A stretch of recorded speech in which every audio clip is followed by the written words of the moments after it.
reach 900 yet. It keeps going up and down, like it's 897. I think it's the highest it's gone. Probably higher when I've posted this video, and I might have passed the 900 mark because there's probably a delay in a few days of me posting, filming versus posting, because I have a few already filmed from previous days. But yeah, then 896, then 89. I woke up, it was 895 this morning, so it goes up, down, oh, whatever. But yeah, so basically subscribe if you haven't already, if you want to, of course.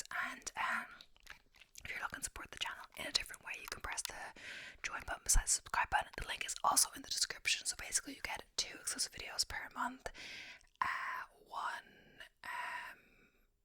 exclusive badges depending on how long you've been a member, exclusive emojis, and a shout out at the end of every video. And you could also buy me a coffee, and the link to that is in the description as well, just letting you guys know.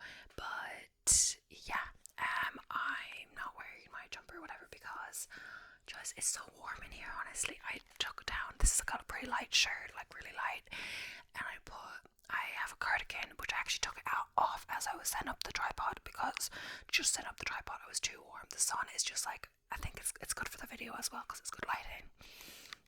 The sun is like shining directly at me, I believe. That's kind of it in the sitting room, how I am, the living room, whatever you would call it.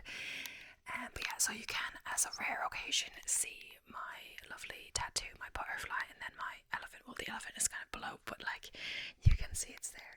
I don't usually see that because just because I'm always wearing a jumper or whatever. And yeah, there's not much news. My Helix, which I was saying I got, I don't know if you can really see it there, but it's definitely still a bit sore if I head on it the wrong way when I'm like cleaning the back of it. I clean the front as well, but that doesn't really hurt. Just I hit the back. I don't know, the back hurts more. I don't know how you say it, but either way, enough about piercings and stuff. Other news is I ran my long run yesterday. As per, I was grateful. It's only 14. I say only 14 miles this week. That's not only really, but I'm nearly at that stage where a half marathon is short. Like, not racing it or anything, you know. Easy runs, long runs, you know. That's the thing, like, I don't feel like, if look at the marathon will definitely feel long, but like half marathon at this stage doesn't feel that long. But I think if anything it's gonna be getting the pace a bit faster and sustaining it, like the pace I'm at. I definitely want to be running the marathon faster than that, and it's a longer distance, but of course it's an easy run, so you're not meant to be going all out. So I'm just kind of, as well as so yeah, it went well. I paced myself. I kind of did a similar last time, the 20% slower, and then I moved on to about 10 seconds slower than 10% or so for the last half of the second half, and then the last quarter, I'd say, I did at, you know, the 10% over at like the marathon pace, and I guess that's calculated on the ideal marathon, which is, you know, faster than I'll actually be doing it probably. So yeah, going well, felt good, and I had more than last week. So last week I wasn't quite making the under 7 minutes a kilometer. Last few kilometers, but this one for sure. I did not every single one, but it was up and down, but most of them I was doing for sure, and the last few kilometers were real good. Or the last one especially, it was only 0.6, because it was 22.6, but I was really going out. I got under 6, like 5:44 for the last kilometer, which 0.6, but still I think that's pretty good, because, you know, after doing the whole run I could still reach that. I still had something left in me. The other week I found it hard to, you know, get my last paces in the end, so I didn't have much left, but this week I did feel it as also a shorter distance, I guess. But yeah, the other news that I ordered my race shoes last night. I went on my day trip to try them all on. The problem was I was chatting with the person who was working in the store. They were letting me try them all on, so I didn't, like, he was saying the 8s would fit me. He would go for the 8s, but a 7.5, yes, and he wouldn't go any lower than that for the size. And so if I had not gone to the store and just ordered these online, I would have gone for 6.5s, because that's what I have the other ones in. But yeah, either way, today's video is about secret societies. So yeah, and honestly, if the light stays up, I might film the second video, just because the light is so good that I'm like, wow. Anyway, so 5 secrets. So I have a few articles here, and they're all about secret societies. ChatGPT gave me this idea again, and yeah, some have a bit more explanation about them.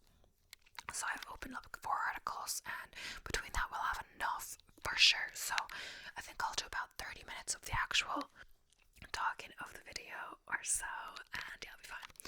So discover the intriguing history, enigmatic rituals, and hidden knowledge of renowned secret societies such as the Knights Templar, Freemasons, Skull and Bones, and of course the Illuminati. So yeah, secret societies have flourished throughout history and count founding fathers and royals among their ranks. Members, most often men, have been tapped to join the Knights Templar, the Freemasons, the Bavarian Illuminati, Skull and Bones. Bilderberg, the allure of secret societies, is part mystery, part legend. Conspiracy theories have surrounded them for centuries, with rumors of groups like the Illuminati being linked to everything from the French Revolution to the assassination of JFK, but it's important to separate fact from fiction. So yeah, so this is the real stories behind the history's most exclusive secret societies, as well as I have read a few. I swear, like, it was a Wattpad book about a secret society, at least, and that was quite interesting. And then I have watched, not all of it, but part of this Netflix show. It's like a Magic Society. I'm pretty sure it's a secret society would count to that. The Order on Netflix. And I think there's one similar to that as well, maybe, but maybe not. I'm not sure, but that's quite good. I didn't watch it all. It kind of have this whole like magic vibe, but then also werewolves and I don't know. But yeah. So the Knights Templar were warriors dedicated to protecting Christian pilgrims to the Holy Land during the Crusades. The military order was founded around 1118 when Hughes de Payens, a French knight, created the Boer Fellow Soldiers of Christ and the Temple of Solomon, or the Knights Templar for short, headquartered at Temple Mount in Jerusalem. Members pledged to live a life of chastity, obedience, and poverty, abstain from gambling, alcohol, and even swearing. The Knights Templar were known for more than their military prowess and moral lifestyle. They became one of the most wealthy and powerful forces in Europe after setting up a bank that allowed pilgrims to deposit money in their home countries and withdraw it in the Holy Land. Their influence swelled to a new high in 1139 when Pope Innocent II issued a papal bull exempting them from paying taxes and agreeing that the only authority they had to answer to was the Pope. At the apex of their power, the Knights Templar owned the island of Cyprus, a fleet of ships, and lent money to kings, but not all kings were happy customers. What happened to the Knights Templar? When the Crusade came to an end after the fall of Acre, the Knights Templar withdrew to Paris, where they focused on their banking endeavors. On October 13th, I'm not sure if I'm saying this right, I say 1307 is probably better to say it, but whatever, you get the point. King Philip IV of France, whom the Knights Templar had denied additional loans, had a group of knights arrested and tortured until they made false confessions of depravity. In 1309, as the city of Paris watched, dozens of Knights Templar were burned at the stake for their alleged crimes. Under pressure from the French crown, Pope Clement V formally dissolved the order in 1312 and redistributed their wealth. Rumors of the Knights Templar guarded artifacts like the Holy Grail and Shroud of Turin became bubbling up among conspiracy theorists. Popular books and films like the Da Vinci Code continue to inspire curiosity about the Knights Templar today. The Knights Templar symbol is the Cross of Lorraine. The Cross of Lorraine, Croix de Lorraine in French, is a double-barred cross that is featured prominently in the coat of arms of the Dukes of Lorraine.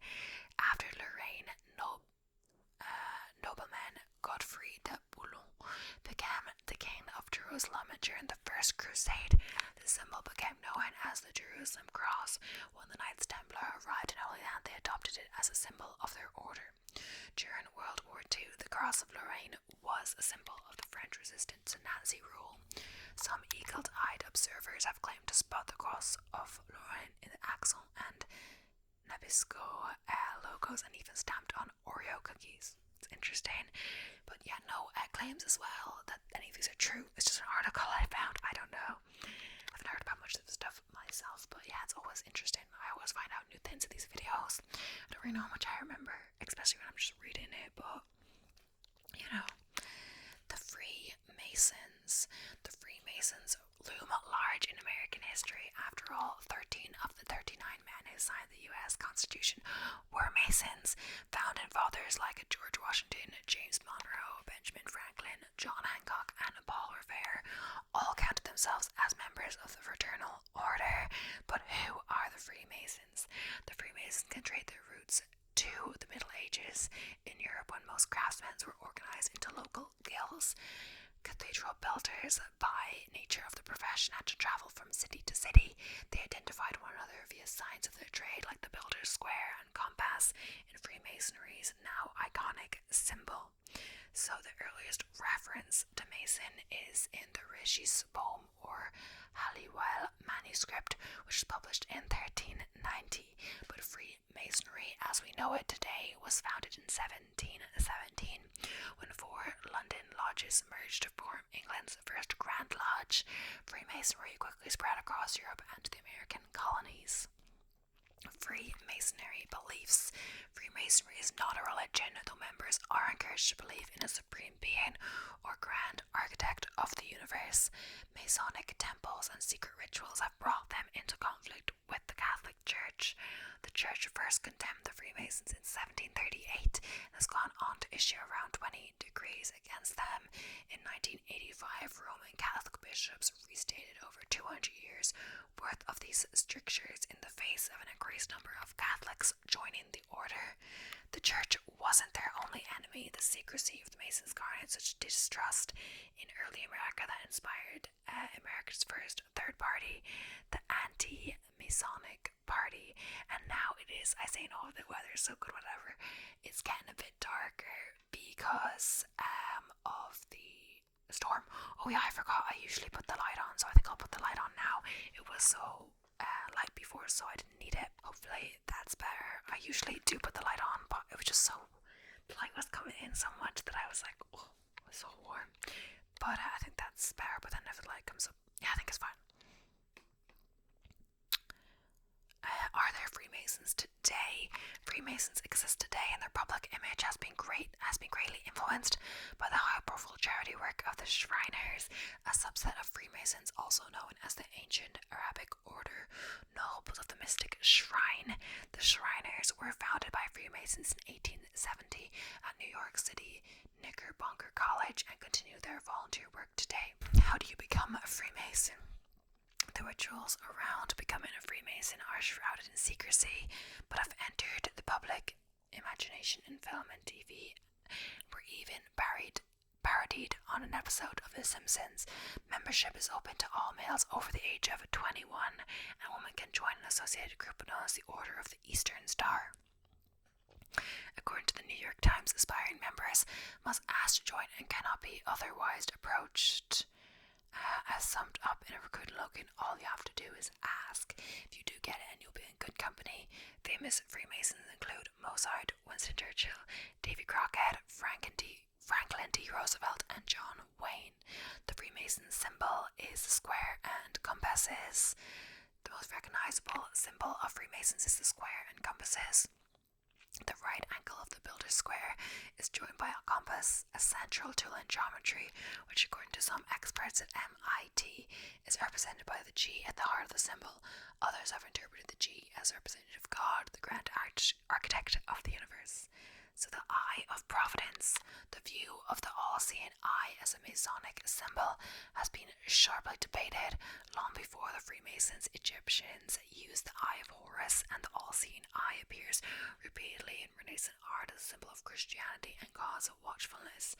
But organizations like the Philadelphia Federal Reserve claim Freemasons Henry Wallace and Franklin D.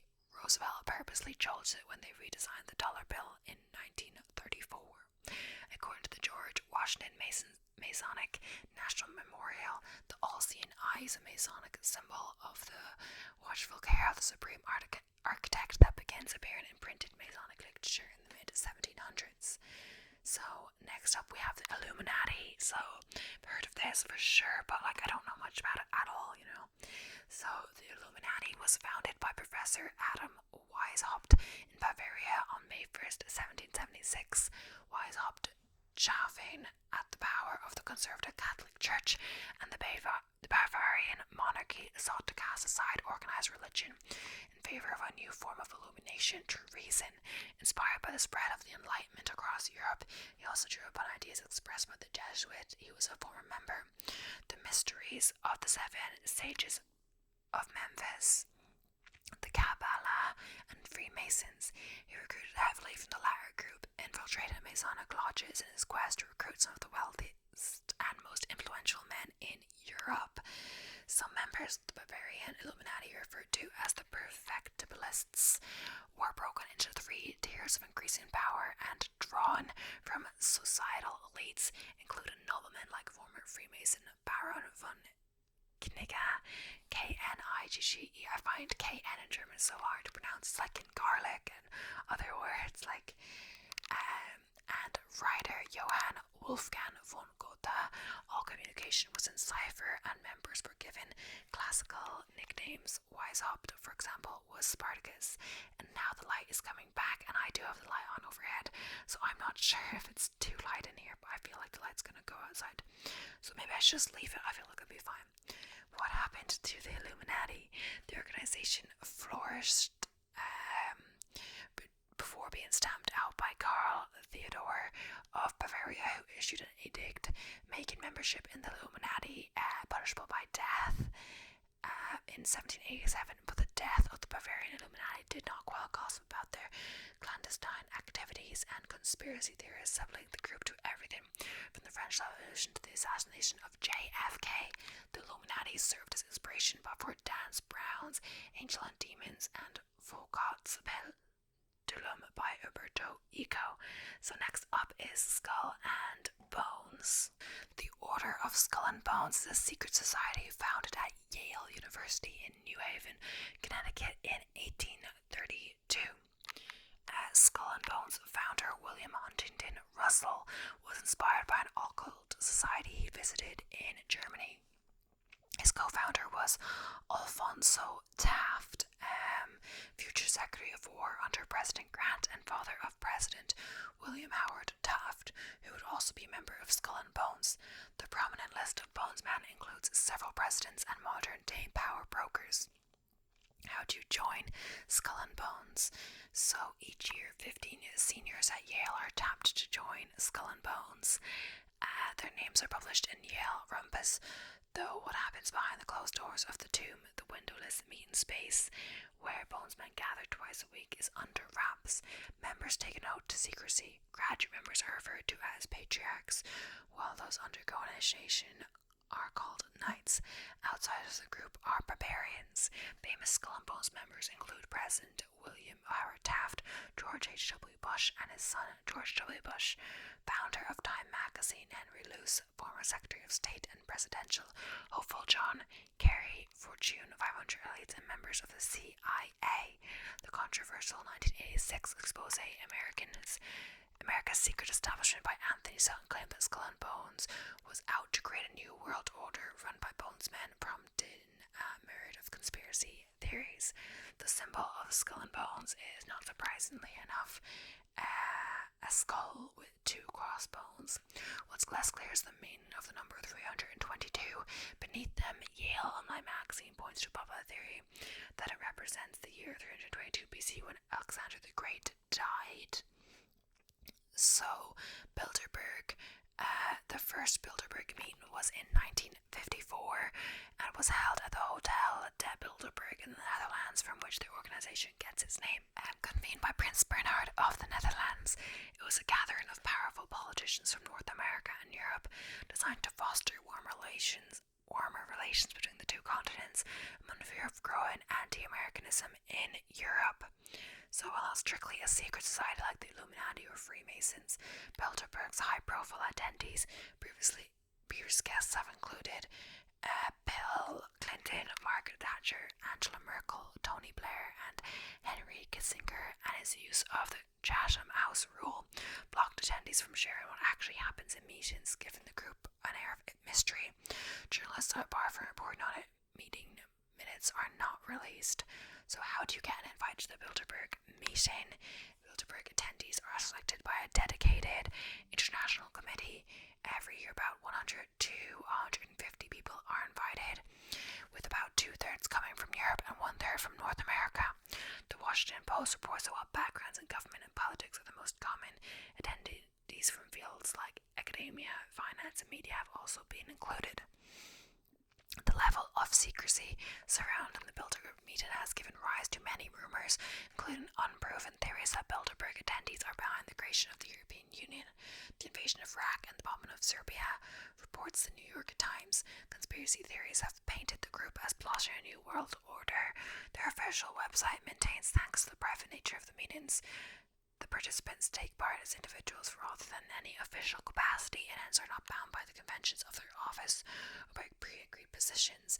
Publicly known topics of conversation for this year's Bilderberg meeting are Brexit, cybersecurity, and climate change. I'm not sure when this article was written. What happens behind the closed doors of these secret societies has caused debate for centuries. What's clear is that they continue to spark the imagination and curiosity of the public. So, yeah. I'm going to move on to the next article. There'll probably be some repeats, but yeah. The first one on this article is the improved benevolent and protective order of Elks of the World. In 1907, the Seattle Republican reported on the Order of the Elks, writing that it is claimed by members and officers that is one of the most thriving secret societies among Afro-Americans of the city.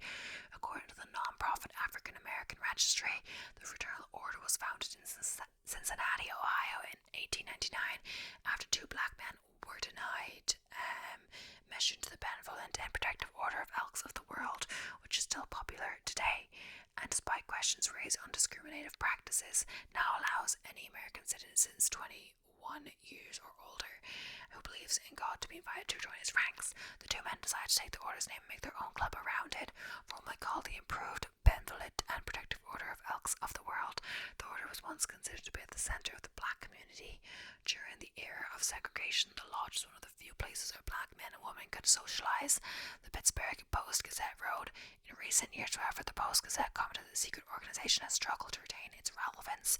Still, the secret society continues to sponsor educational scholarship programs, youth summer computer literacy programs, parades, as well as community service activities throughout the world. Next up is the Grand Orange Lodge. The Grand Orange Lodge, known more commonly as Orange Order, got its name from Prince William III, the Prince of Orange, and was founded after the Battle of the Diamond outside a small village in modern-day Northern Ireland called Loch Gal. Its purpose was to protect Protestants, and that's why, in 1849, the Lord Lieutenant of Ireland, George William Frederick Villiers, captured the ear of Dublin's Waterford News for supporting the society. The paper wrote, Lord Clarendon has been holding communication with the illegal society in Dublin for upwards of 10 days.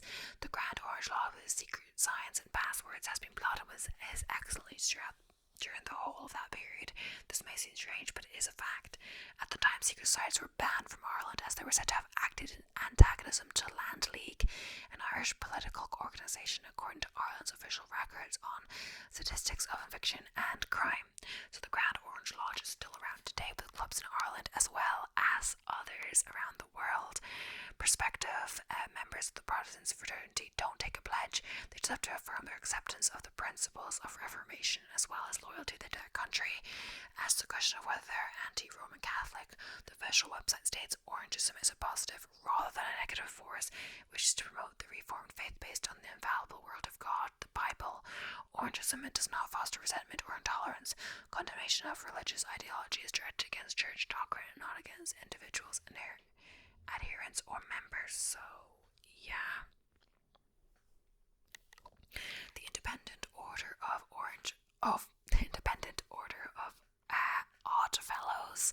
Perhaps one needs to be a member of the altruistic and friendly society known as the Independent Order of Odd Fellows to know for sure when the club first started, but the first written record of the order in 1812 comes in 1812, however, and it references George IV, even before he was named Prince Regent of the UK. George IV had been a member of the Freemasons, but as the story goes, when he wanted a relative of his to be admitted to the society without having to endure the lengthy initiation process, the request was emphatically denied. George IV left the order declaring he would establish a rival club, according to a history of the Independent Order of Oddfellows, published by the Philadelphia Evening Telegraph in 1867. The official website of the order, however, traces the club's origin all the way back to 1066. Regardless of how it first started, it's fair to say the king got his wish. The Independent Order of Oddfellows is still around today, and the club counted British Prime Ministers Winston Churchill and Stanley Baldwin among its ranks. The Oddfellows, as they call themselves, are grounded in the ideals of friendship, love, and truth. They are real skeletons in the order's lodges. They are used during an initiation to remind its members of their morality. The Washington Post reported in 2001. The Knights of Pythes. The Knights of Pythes was founded by Justus H. Rathbone, a government employee in Washington, D.C. in 1864. He felt there was a moral need for an organization that practiced brotherly love, which would make sense seeing as the country was in the midst of the Civil War. The name is a reference to the Greek legend of Damon and Pythes, the Pythagorean ideal of friendship. All of its founding members worked for the government in some capacity, and it was the first fraternal order to be chartered by an act of Congress. The order's official website writes, "The Knight of Pythes colors are blue, yellow, and red. Blue signifies friendship, yellow charity, and red benevolence." The North Carolina Evening Chronicle wrote, in a special edition celebrating the 50th anniversary of the club in 1914, "The Knights of Pythes is still active and is a partner of the Boy Scouts of America, the second organization to receive its charter from the United States Congress." The Ancient Order of the Foresters, known today as Foresters Friendly Society. The Ancient Order of the Foresters was initially established in 1834, according to the Society's website, albeit under a slightly different name. The Ancient Order was created before state health insurance began in England, so the club offered sick benefits to its working class members. In 1874, the American and Canadian branches left the Ancient Order and set up the Independent Order of the Foresters.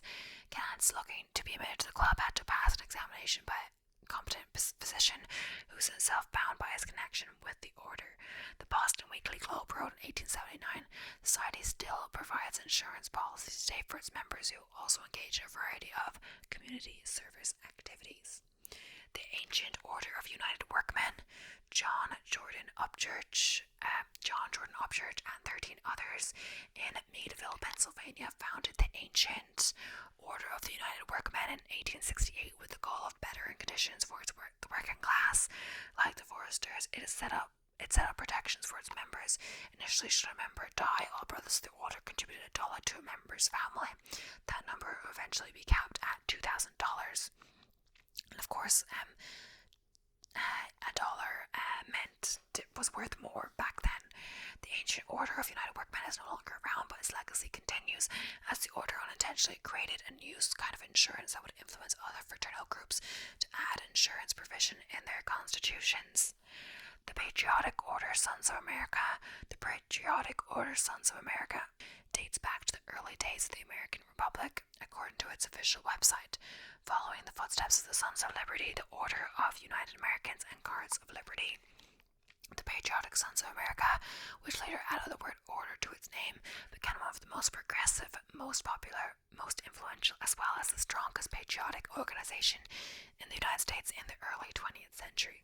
The Allentown Leader wrote in 1911, "How progressive the order actually was is up to interpretation. In 1891, the Sons of America refused to leave the word white in its constitution, defeating a proposition that would allow black men to apply. Today, the order opens its membership up to all native-born or naturalized American male citizens 16 years and older who believe in their country and its institutions, who desire to perpetuate free government, and who wish to encourage a brotherly feeling among Americans, to the end that we may exalt our country to join with us in our work of fellowship and love." The Molly Maguires, the 1870s Casualties 24 foremen and supervisors in the coal mines of Pennsylvania were assassinated. The suspected culprit, members of the secret society, the Molly Maguires, an organization with Irish origins brought to the United States by Irish immigrants. The Maguires likely got its name because members used women's clothing as a disguise while allegedly carrying out its illegal acts, which also included arson and death threats. The group was finally undone by a mole planted by the famed Pinkerton Detective Agency, which was hired by the mining companies to investigate the group.